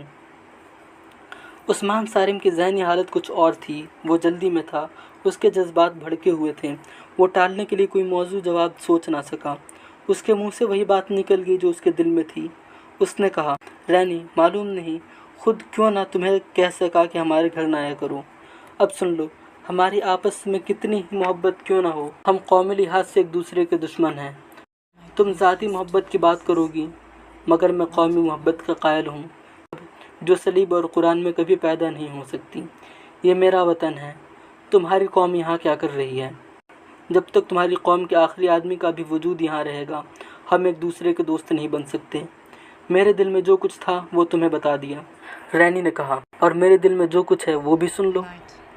میرے دل سے تمہاری محبت نہ صلیب نکال سکتی ہے نہ قرآن۔ میں جب تک تمہیں نہ دیکھ لوں مجھے چین نہیں آتا، تمہیں مسکراتا دیکھتا ہوں تو میری روح بھی مسکرا اٹھتی ہے۔ سن لو عثمان، اگر تم نے مجھے اپنے گھر آنے سے روکا تو ہم دونوں کے لیے اچھا نہیں ہوگا۔ عثمان صارم نے تحمل سے کہا تم مجھے دھمکی دے سکتی ہو، تم حکمران کی لڑکی ہو نا؟ رینی نے کہا اگر میرے دماغ میں حکمرانی کا نشہ ہوتا تو تم یہاں کھڑا نہ ہوتے، قید خانے میں سڑ رہے ہوتے۔ تم کیا سمجھتے ہو کہ مجھے تمہارے متعلق کچھ علم نہیں؟ کہو تو تمہاری زمین دوز کارروائیوں کی تفصیل سنا دوں، کہو تو تمہارے گھر سے وہ سارے خنجر، تیر و کمان اور آتش گیر مادہ برآمد کرا دوں جو تم نے اپنے گھر میں میری قوم اور میری حکومت کے خلاف استعمال کرنے کے لیے چھپا رکھا ہے اور جو تمہیں گھر میں رکھنے کی اجازت نہیں۔ النور کو تم تیغ زنی سکھا رہے ہو اور تمہارے ساتھ جو دوست ہمارے خلاف کام کر رہے ہیں میں ان میں سے کئی ایک کو جانتی ہوں، لیکن عثمان تم نہیں جانتے کہ تمہارے اور قید خانے کے درمیان میرا وجود حائل ہے۔ تم جانتے ہو کہ میرا باپ کون ہے؟ وہ کیا نہیں جانتا اور کیا نہیں کر سکتا؟ وہ 5 مرتبہ گھر میں بتا چکا ہے کہ عثمان کی گرفتاری ضروری ہو گئی ہے۔ میں نے 5 مرتبہ باپ سے منت کر کے کہا ہے کہ عثمان کی بہن میری بڑی پیاری سہیلی ہے اور اس کا باپ ایک ٹانگ سے معذور ہے۔ 2-3 بار میرے باپ نے مجھے ڈانٹ کر کہا ہے کہ میں تم لوگوں کے ساتھ تعلق توڑ دوں۔ مجھے یہ بھی کہا گیا ہے کہ مسلمان اس قابل نہیں کہ ان کے ساتھ اتنی زیادہ محبت اور مروت کی جائے، لیکن میں اپنے ماں باپ کی اکیلی اولاد ہوں، وہ مجھے ناراض بھی نہیں کرنا چاہتے۔ سورج غروب ہو گیا تھا، شام تاریک ہونے لگی تھی۔ عثمان صارم خاموش رہا، اس کا ذہن کسی اور طرف تھا۔ وہ کچھ جواب دیے بغیر چل پڑا۔ ابھی 2 ہی قدم اٹھائے تھے کہ رینی نے آگے ہو کر اسے اس طرح روک لیا کہ اس کا سینہ عثمان کے سینے سے جا لگا۔ رینی نے دونوں ہاتھ عثمان کے کمر پر رکھ دیے۔ رینی کے ملائم ریشم جیسے بال جب عثمان صارم کے گالوں سے لگے تو وہ یوں تڑپ اٹھا جیسے پھندے سے آزاد ہونے کی کوشش کی ہو۔ عثمان نے اکھڑے ہوئے لہجے میں کہا مجھے آزاد کر دو رینی، مجھے پتھر بن جانے دو، میرا راستہ کوئی اور ہے، ہم اکٹھے نہیں چل سکتے۔ رینی نے نشیلی آواز میں کہا محبت قربانی مانگتی ہے، کہو کیا قربانی مانگتے ہو؟ میں وعدہ کرتی ہوں تم جو جی مائے کرو، میں تمہیں قید نہیں ہونے دوں گی۔ عثمان نے طنزیہ لہجے میں کہا اور میں تم سے وعدہ کرتا ہوں کہ میں تمہیں بتاؤں گا ہی نہیں کہ میرے جی میں کیا آئی ہے اور میں کیا کرنے والا ہوں۔ میں تمہارے اس حسین جسم اور ریشمی بالوں کے جادو میں نہیں آؤں گا۔ رینی نے کہا تو پھر مجھے ثابت کرنا پڑے گا کہ تمہارے لیے کیا قربانی کر سکتی ہوں۔ جاؤ عثمان، تم جلدی میں ہو لیکن میں تمہارے گھر آنے سے باز نہیں آؤں گی۔ عثمان صارم دوڑ پڑا، رینی اسے دیکھتی رہی اور آہ بھر کر چلی گئی۔ عثمان صارم جب گھر میں داخل ہوا تو برجیس وہاں پہنچ چکا تھا۔ عثمان اندر چلا گیا، اپنے ماں باپ اور النور کو تفصیل سے بتایا کہ صلیبیوں نے مسلمانوں کا ایک قافلہ لوٹا ہے اور 2 لڑکیوں کو بھی ساتھ لے آئے ہیں۔ اس نے تمام تر واقعہ سنا کر کہا کہ وہ اپنے ساتھیوں کے ساتھ ان لڑکیوں کو آزاد کرانے جا رہا ہے اور اس مہم میں النور کی بھی ضرورت ہے۔ عثمان کے باپ نے عثمان سے کہا بیٹا تم نے اگر اتنے خطرناک کام کا ارادہ کر لیا ہے تو مجھے یہ نہ سننا پڑے کہ تم نے اپنے ساتھیوں کے ساتھ غداری کی ہے۔ اس کام میں پکڑے جانے کا امکان زیادہ ہے۔ اگر تم پکڑے گئے اور تمہارے ساتھی نکل آئے تو جان دے دینا، اپنے ساتھیوں کے نام پتہ نہ بتانا۔ میں تمہیں صلاح الدین ایوبی کے لیے جوان کر رہا تھا لیکن تمہاری بہن کی شادی کر کے تمہیں رخصت کرنے کی سوچی تھی۔ جاؤ اور میری روح کو مطمئن کر دو۔ ایک بار پھر سن لو، मैं किसी से ये नहीं कहलवाना चाहता कि तुम्हारी रगों में सारिम का खून नहीं था। बाप ने बेटी को भी इजाज़त दे दी। उस्मान ने अन्नूर से कहा कि वो फ़ौरन अपने 1 या 2 ऐसी सहेलियों को बुला लाए जो इस काम में शामिल होने की जुर्रत रखती हों। अन्नूर उसी वक्त बाहर निकल गई और ज़रा सी देर बाद 2 सहेलियों को ले आई। इतने में उस्मान का एक और साथी अपनी एक बहन के साथ आ गया। एक एक करके 7 जवान आ गए। बर्जीस ने लड़कियों को बताया कि वो किस रास्ते से कहाँ जाएंगी। रास्ते में उन्हें एक संतरी रोकेगा। लड़कियाँ उससे पूछेंगी कि ऊपर कौन सा रास्ता जाता है। वो कहेंगी कि शाह रेनॉल्ड ने उन्हें बुलाया है, लेकिन वो गलत रास्ते पर आ गई हैं। उनमें से एक लड़की नौकरानियों के भेष में होगी जिसके सर पर सामान होगा। संतरी को ख़त्म करना होगा, फिर आग लगानी होगी। आग लगाने वाला सामान नौकरानी के सर पर होगा। घोड़े इस तरह बंधे होंगे कि लंबे लंबे रस्सों के सिरे ज़मीन में दबाए हुए होंगे और घोड़ों की पिछली एक एक टांग से जंजीर या रस्सी बंधी होगी जो रस्सों से गुजारी हुई होगी। उन लंबे रस्सों को खंजरों से काट देना होगा और चंद एक घोड़ों को खंजर भी मारने होंगे ताकि वो मुंह जोर होकर भाग उठें। बर्जीस ने लड़कियों को फ़ौरन लिबास और हुलिया दुरुस्त करने को कहा और एक को नौकरानी बना दिया। उसके मुंह और हाथों पर मिट्टी और स्याही मल दी। फिर वो उस्मान सारिम और उसके साथियों को हिदायत देने लगा। खासा वक्त गुजर गया था, लेकिन बर्जीस कह रहा था कि अभी शहर जाग रहा है। उस जगह की रौनक उस वक्त जागती थी जब शहर सो जाता था। तैयारियों का वक्त गुजरता रहा और रवानगी का वक्त हो गया। सबको अकेले अकेले जाना और एक तयशुदा मुकाम पर मिलना था। लड़कियों का रास्ता अलग था। उन्हें अंदाज़न वक्त बता दिया गया था जब उन्हें आग लगानी थी। ये बेहद नाजुक और ख़तरनाक मुहिम थी जिसमें वक्त की गलती और किसी की कोई भी बेएहतियाती सबको ऐसे कैद खाने में डाल सकती थी जो जहन्नम से कम नहीं था। सबसे ज़्यादा ख़तरा लड़कियों का था क्योंकि वो लड़कियां थीं। तसव्वुर किया जा सकता था कि उनके पकड़े जाने की सूरत में उनका क्या हश्र होगा। अन्नूर ने कहा कि पकड़े जाने का ख़तरा हुआ तो लड़कियां अपने खंजरों से खुदकुशी कर लेंगी। वो कुफ्फार के हाथ ज़िंदा नहीं आएंगी। जब रात हुई तब शहर पर खामोशी तारी होगी और सारा शहर खामोश हो गया। कहीं कोई रोशनी नज़र नहीं आती थी। सिर्फ एक जगह रोशनी नज़र आती थी। वो इमारत थी सलीबियों की, जहाँ पर सलीबी मुत्तहदा कमान का हेडक्वार्टर था। वहीं सलीबी हुक्मरान और आला कमांडर की रिहाइश भी थी। ये लोग रात के वक्त बहुत ज़्यादा शराब पी रहे थे और नाच गाने में मगन थे। उस रात उनकी मौजू 2 नई मुसलमान लड़कियाँ और मालो असबाब था जो काफ़िले से लूटा गया था। ये लड़कियाँ उनके हंसी मजाक और गलीज़ बातों का मौजू बनी रहीं और वो मुसलमानों के ख़िलाफ़ नफ़रत का इजहार करते रहे। उस वक्त लड़कियाँ 2 अलग अलग कमरों में थीं और वो बहुत ज़्यादा रो रही थीं। दोनों के साथ एक एक खादमा थी। लड़कियों को नहला चुकी थी और उन्हें रात का लिबास पहना रही थी। लड़कियों ने कुछ भी नहीं खाया था। उनके आगे ऐसे ऐसे खाने रखे थे जो उन्होंने कभी ख्वाब में भी नहीं सोचे थे, लेकिन उन्होंने किसी चीज़ को हाथ नहीं लगाया।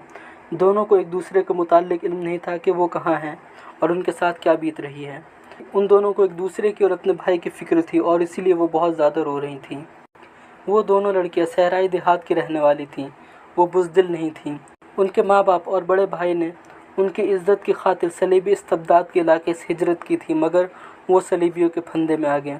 लड़कियाँ पकड़ी गईं, माँ बाप मारे गए और भाई कैद हो गया। खुदा के सिवा उनकी मदद करने वाला कोई न था। वो कैद से भाग निकलने के काबिल भी नहीं थी। वो रोती थी तो सिर्फ खुदा को याद करती और खुदा को ही मदद के लिए पुकारती थी। अपनी इज़्ज़त के अलावा अपने भाई आफाक के लिए बहुत ज़्यादा परेशान थी। उस वक्त आफाक बेगार कैंप में तड़प रहा था। वो ज़ख्मी था और उसे पीटा भी बहुत गया था। पहले के कैदी शाम के वक्त रोज़मर्रा की मुशक्क़त से आए थे। उन्होंने इन नए कैदियों को देखा, उनकी बिपता सुनी। उनमें सिर्फ आफाक ज़ख्मी था। किसी ने उसकी मरहम पट्टी नहीं की थी। 3-4 कैदियों ने मरहम और कुछ देसी दवाइयाँ छुपा कर रखी थीं। रात को उन्होंने आफाक के ज़ख्म साफ़ किए और मरहम पट्टी भरकर कपड़ा बांध दिया। तो आफाक को अपने ज़ख्मों का दर्द महसूस नहीं हो रहा था। उसका ध्यान सिर्फ अपनी बहनों की तरफ था। कैदियों से वो पूछता था कि उसकी बहनें कहाँ होंगी और वो कैद से किस तरह भाग सकता है। कैदियों ने साफ साफ अल्फाज में बता दिया था कि उसकी बहनें कहाँ होंगी और उनके साथ क्या सलूक हो रहा होगा। उससे बताया गया कि इस कैद खाने की कोई दीवार नहीं और उन्हें बेड़ियाँ भी नहीं डाली गईं। फिर भी वो यहाँ से नहीं भाग सकते क्योंकि संतरे घूम फिर रहे हैं। अगर वो यहाँ से निकल भी जाएगा तो कहाँ जाएगा, कहीं ना कहीं पकड़ा जाएगा। उसकी सज़ा इतनी अजियतनाक मौत होगी जिसका वो तसव्वुर भी नहीं कर सकता। اسے بتایا گیا کہ یہاں کئی سالوں سے قیدی پڑے ہیں جو کہ عراق کے ہی رہنے والے ہیں، لیکن بھاگنے کی جرات نہیں کرتے۔ وہ جانتے ہیں کہ وہ پکڑے نہ گئے تو صلیبی ان کے پورے خاندان کو قید میں ڈال دیں گے۔ ان کی تمام مجبوری اور خطروں کے باوجود آفاق فرار اور بہنوں کو رہا کرانے کی سوچ رہا تھا۔ اس کا جسم چلنے کے قابل نہیں تھا۔ قیدی دن بھر کے تھکے ماندے بے ہوشی کی نیند سو گئے اور آفاق جاگ رہا تھا۔ رات کافی ہو گئی تھی۔ عثمان سالم، برجیس اور ان کے ساتھی اس عمارت کے پاس پہنچ گئے تھے جہاں پر اغوا کی ہوئی لڑکیوں کو رکھا گیا تھا اور جہاں پر صلیبی شراب پی رہے تھے اور ناچ گانے میں مگن تھے۔ برجیس نے انہیں اچھی طرح سے بتا دیا تھا کہ کون سے اشارے پر انہیں کیا کرنا ہے۔ عثمان سالم کو ان 4 لڑکیوں کا غم تھا جو فوجی سامان اور گھاس کو آگ لگانے کے لیے گئی تھیں۔ ان میں اس کی اپنی بہن النور بھی تھی۔ اس وقت تک آگ لگ جانی چاہیے تھی۔ توقع یہ تھی کہ اگر اسکیم کامیاب رہی تو آگ کے شعلے اٹھیں گے، پھیلیں گے۔ اس عمارت سے تمام کمانڈر وغیرہ آگ کی طرف بھاگیں گے، کیونکہ فوجی سامان کو آگ لگنے کی صورت میں وہ اپنی محفل عیش و طرب میں مگن نہیں رہ سکتے تھے۔ ان کے جاتے ہی نوجوانوں کو عمارت پر ٹوٹ پڑنا تھا، لیکن لڑکیوں کو بہت وقت ہو گیا تھا۔ شاید سنتری نے انہیں روک کر واپس بھیج دیا ہوگا۔ لڑکیاں ابھی سنتری تک پہنچی ہی نہیں تھیں کیونکہ سنتری وہاں تھا ہی نہیں۔ سنتری کا نہ ہونا خطرہ تھا کیونکہ زندہ رہنے کی صورت میں وہ آگ لگاتے انہیں پکڑ سکتا تھا۔ لڑکیوں نے سنتری کو ڈھونڈنا شروع کر دیا۔ وہ خشک گھاس کے پہاڑوں جیسے ڈھیروں کے پاس سے گزر رہی تھیں۔ اندھیرے میں انہیں خیموں کے انبار نظر آ رہے تھے۔ وہ اکٹھی جا رہی تھیں۔ انہیں ایک جگہ ڈنڈے سے بندھی ہوئی مشال کا شعلہ نظر آیا۔ وہ ادھر چلی گئیں۔ سنتری سامنے آ گیا۔ مشال کا ڈنڈا زمین میں گڑا ہوا تھا۔ سنتری نے مشال اٹھا لی اور لڑکیوں کو قریب سے آ کر انہیں روکا۔ وہ لڑکیوں کا بھڑکیلا لباس اور سج دھج دیکھ کر مرعوب ہو گیا تھا۔ ان کے ساتھ ایک نوکرانی تھی جس نے سر پر گٹھری سی اٹھا رکھی تھی۔ سنتری نے ان سے پوچھا کہ وہ کون ہیں اور کہاں جا رہی ہیں۔ النور نے بڑی شوق ہنسی کے ساتھ کہا، معلوم ہوتا ہے ہم غلط راستے پر آ گئی ہیں۔ شاہ رینالڈ کا دعوت نامہ آیا تھا۔ ہم نے رات کو آنے کا وعدہ کیا تھا۔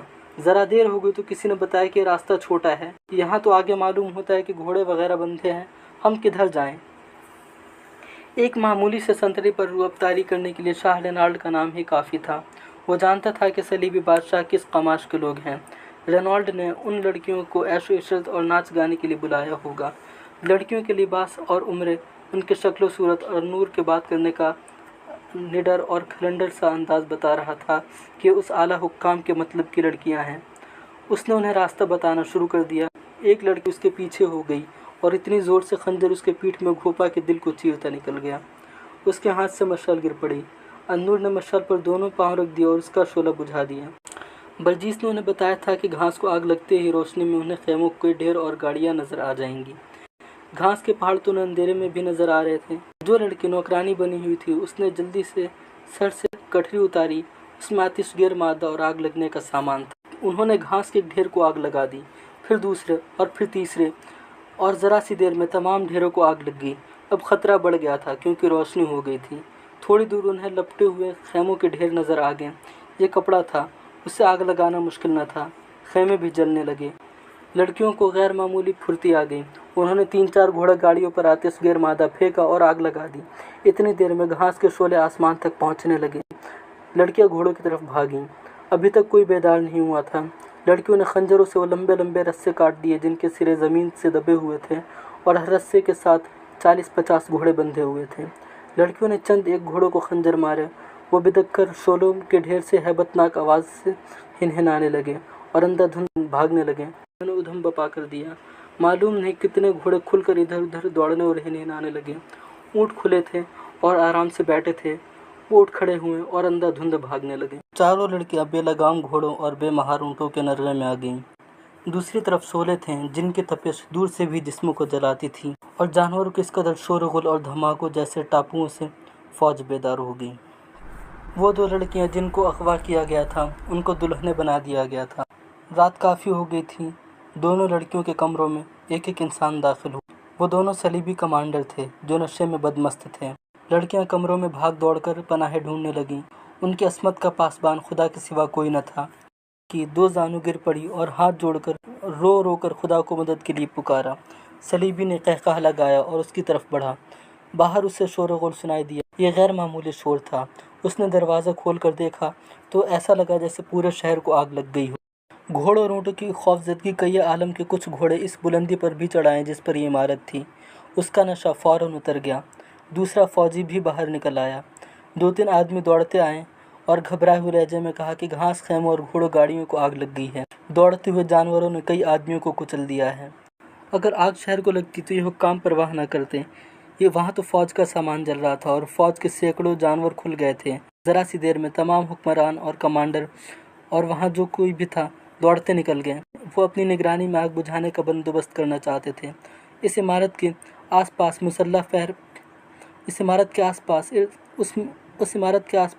मुसल्ला पहरा था, वो भी वहाँ से हट गया। बॉडीगार्ड्स भी अपने अपने हुक्काम के पीछे दौड़ते गए। बलजीस ने अपने साथियों को बुलंद आवाज़ से पुकारा, तुम भी चलो, और वो इमारत की तरफ दौड़ उठे। इमारत के बरामदे में जाकर बलजीस ने अपने उन 2 साथियों को पुकारना शुरू कर दिया जो वहाँ ईसाइयों के भेष में थे। उनमें से एक उसे मिल गया। उसने बलजीस को पहचान लिया। बलजीस ने उससे पूछा कि आज लड़कियाँ यहाँ लाई गई हैं, वो कहाँ हैं? उसे मालूम नहीं था। उसने कमरे दिखा दिए और ख़ुद भी साथ हो लिया। वहाँ अब सहूलत ये पैदा हो गई थी कि कोई ज़िम्मेदार आदमी मौजूद नहीं था। पीछे नौकर चाकर रह गए थे जो आगे जाकर बुलंदी से आग का तमाशा देख रहे थे। बलजीस की स्कीम पूरी तरह कामयाब थी। उन्होंने कमरों की तलाशी लेनी शुरू की तो एक कमरे में एक लड़की मिल गई। वो कमरे में दुबकी हुई था। बलजीस की पार्टी के तमाम आदमी नकाबपोश थे। उन्हें देखकर लड़की ने चीख मारी। बलजीस ने उसे बताया कि मुसलमान है और उसे रिहा कराने आया है, मगर वो इतनी डरी हुई थी कि उसके हाथ नहीं आ रही थी। उन्होंने उसे ज़बरदस्ती उठा लिया। दूसरे कमरे में उसकी बहन भी मिल गई। उसका रद्द-ए-अमल भी यही था। उन्होंने उसे भी उठा लिया। आग का मंजर बेहद खौफनाक था। शौक़ तवक्कुल से ज़्यादा ऊंचे जा रहे थे और दूर दूर तक फैल गए और फैलते जा रहे थे। घोड़ों और ऊँटों ने सारे शहर में क़यामत बपा कर दी थी। सारा शहर जाग उठा था। गलियों में, सड़कों पर और मैदानों में जानवरों ने इस कदर दहशत फैला दी थी कि लोग दुबक कर घरों में बैठ गए थे। और आग ने जो दहशत फैलाई उससे बाज़ लोग घरों से भागने की तैयारियां करने लगे थे। अफरा तफरी और भगदड़ मची हुई थी। सुल्तान अयूबी के जासूस भी वहाँ मौजूद थे। वो अक्लमंद और मौके शनास थे। उन्होंने आग, भागते दौड़ते जानवर और अफरा तफरी देखी तो ये मालूम किए बगैर कि ये मामला क्या है, उन्होंने ये मशहूर कर दिया कि सुल्तान सलाहुद्दीन अयूबी की फ़ौजें शहर में दाखिल हो गई हैं और वो शहर को आग लगा रही हैं। अफवाह मुसलमानों के लिए हौसला अफजा थी। ईसाइयों और यहूदियों के होश उड़ गए। यह अफवाह आग की तरह सारे शहर में फैल गई। सलीबी हुक्मरान और आला हुक्काम जब आग की जगह पहुँचे तो वहाँ कोई इंसान नहीं था। उन्होंने भी यही समझा कि मुसलमानों की फ़ौज किले में कहीं नकब लगाकर अंदर आ गई है और वो आग फेंक रही है। उन्होंने अपनी फ़ौज को तैयार होने का हुक्म दिया। किले के पिछले दरवाजे को खोल दिया गया ताकि फ़ौज बाहर जा सके। रात के वक्त किले का दरवाज़ा नहीं खोला जाता था, लेकिन इस ख्याल से दरवाज़ा खोल दिया गया कि सुल्तान अयूबी का कोई दस्ता अंदर आ गया है जिसने भगदड़ मचा दी है। ये बाहर के हमले का पेश खैमा है, फ़ौज आ रही होगी। उस फ़ौज को शहर से दूर रोकने के लिए सलीबियों ने रात को ही फ़ौज को बाहर भेज दी और दरवाज़ा खोलने का ख़तरा मोल लिया। ये फ़ैसला दरअसल घबराहट में किया गया था और ये गलत फ़ैसला था। सलीबी हुक्काम ने अपने फ़ौजियों से कहा कि आग को बुझाया जाए और बेकार कैम्प में जिन मुसलमानों को उन्होंने कैद में रखा था उनसे भी कहा गया कि अगर तुम लोगों ने आग बुझाने में हमारी मदद की तो सुबह को हम तुम्हें आज़ाद कर देंगे। उस वक्त बेगार कैम्प में आफाक भी था। जो मुसलमान थे वहाँ पर, उन्होंने कहा कि हम इसी बहाने तुम्हें यहाँ से निकाल दे रहे हैं। संतरी उन कैदियों के साथ हो लिए और वो लोग आग बुझाने लगे। तभी एक मुसलमान कैदी ने आफाक से कहा, ये भागने का अच्छा मौका है, तुम मेरे साथ मेरे घर चलो। और वो आफाक को अपने साथ ले गया। जब आफाक उस मुसलमान के साथ उसके घर पहुंचा तब उसने कहा कि सलीबियों ने मेरी 2 बहनों को कैद में कर रखा है, अगर हो सके तो मेरी बहनों को भी बचा लो। जो आफाक को अपने साथ लाया था उसका एक भाई उस्मान सारिम के साथ था। सलीबी और यहूदी बहुत ज़्यादा खौफज़दा थे कि सलाहुद्दीन अयूबी उनके साथ अब क्या करेंगे। अपने घर में दाखिल हुआ तो उसका सारा ख़ानदान जाग रहा था। उसे देखकर सब खुश हुए, लेकिन उसने आफाक को उनके हवाले करके कहा, इसे छुपा लो और जल्दी शहर से निकाल देना। कैदी के बाप ने कहा, इसका हमें कोई ख़तरा नहीं, अभी अभी तुम्हारा छोटा भाई 2 मुसलमान लड़कियों को लाया है। उन्हें उसने सारिम के बेटे उस्मान ने और उनके दोस्तों ने सलीबियों के शाही खाने से अगवा किया है। दोनों को हमने घर में छुपा लिया है। कैदी ने पूछा, कौन है वो लड़कियाँ? बाप ने जवाब दिया, कहते हैं कि एक काफ़िले से सलीबियों ने अगवा किया था, उनका भाई सुनाह कैद में है। आफाक ने तड़प कर कहा, कहाँ हैं वो लड़कियाँ? ज़रा सी देर में आफाक अपनी बहनों को गले लगा रहा था। खुदा ने उसकी फरियाद सुन ली थी। ये बड़ा ही जज्बाती मंजर था। उन्हें किसी मुआज़-ए-नुमा मुलाकात की तवक्को न थी। जिस कैदी का ये घर था उसका छोटा भाई बलजीस और उस्मान सारिम के साथ था। वो अचानक आ गया। उसने लड़कियों से कहा, फ़ौरन उठो, शहर से निकलने का मौका पैदा हो गया है। बाहर 3 घोड़े खड़े थे। ये बलजीस का इंतज़ाम था। اس نے اتنا ہی کہا، خدا حافظ دوستو، زندہ رہے تو ملیں گے۔ وہ شہر کے پچھلے دروازے کی طرف جا رہا تھا جہاں سے ڈرے ہوئے شہریوں کا جلوس باہر کو بھاگا جا رہا تھا۔ یہ دروازہ برجیس نے پہلے سے ہی دیکھ رکھا تھا۔ کسی صلیبی کمانڈر نے دیکھ لیا کہ شہری تو بھاگ رہے ہیں، اس نے دروازہ بند کرنے کا حکم دے دیا۔ برجیس جب وہاں پہنچا تو دروازہ آہستہ آہستہ بند ہو رہا تھا اور شہریوں کا ایک ہجوم دروازے میں پھنس گیا تھا۔ برجیس نے چلانا شروع کر دیا، پیچھے سے فوج آ رہی ہے، دروازہ کھول دو، بھاگو، مسلمان آ رہے ہیں۔ ہجوم نے آگے کو زور لگایا تو بند ہوتے ہوتے دروازہ کھل گیا۔ انسان رکے ہوئے دریا کی طرح بند توڑ کر نکل گئے۔ برجیس کو معلوم تھا کہ راستے میں صلیبی فوج خیمہ زن ہے۔ اسے یہ بھی معلوم تھا کہ کون سی جگہ فوج نہیں ہے۔ وہ سمت ہو لیا۔ شعلوں کی روشنی دور دور تک جا رہی تھی، چراغ کے شعلے پیچھے ہٹتے جا رہے تھے اور رات گھوڑوں کی رفتار کے ساتھ گزرتی جا رہی تھی۔ صبح طلوع ہوئی تو برجیس سلطان صلاح الدین ایوبی کے فوج کے علاقے میں داخل ہو چکا تھا۔ اس نے کماندار سے اپنا تعارف کرایا اور سلطان ایوبی کے متعلق پوچھا کہ وہ کہاں ہوں گے۔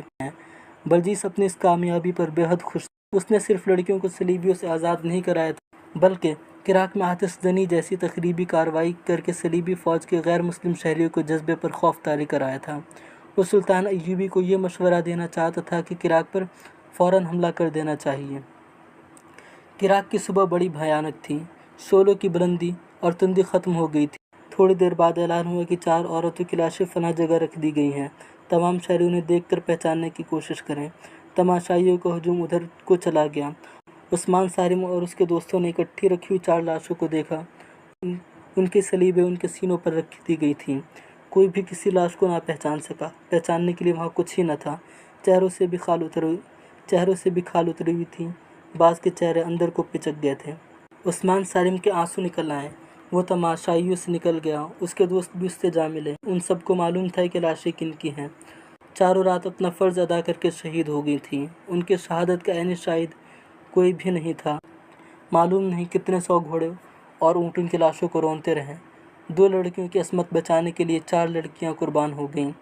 برجیس نے اپنے ہاتھوں ان لڑکیوں کے گلوں میں صلیبیں لٹکائی تھیں تاکہ بوقت ضرورت وہ صلیبیں دکھا کر ظاہر کر سکے کہ وہ عیسائی ہیں۔ ان لڑکیوں کا جنازہ نہیں پڑھایا گیا۔ انہیں صلیبیوں نے عیسائی سمجھ کر اپنے قبرستان میں کہیں دفن کر دیا۔ ان کے لواحقین نے ماتم نہیں کیا۔ ایصال ثواب کے لیے قرآن خوانی کی گئی۔ گھروں میں غائبانہ نماز جنازہ پڑھی گئی۔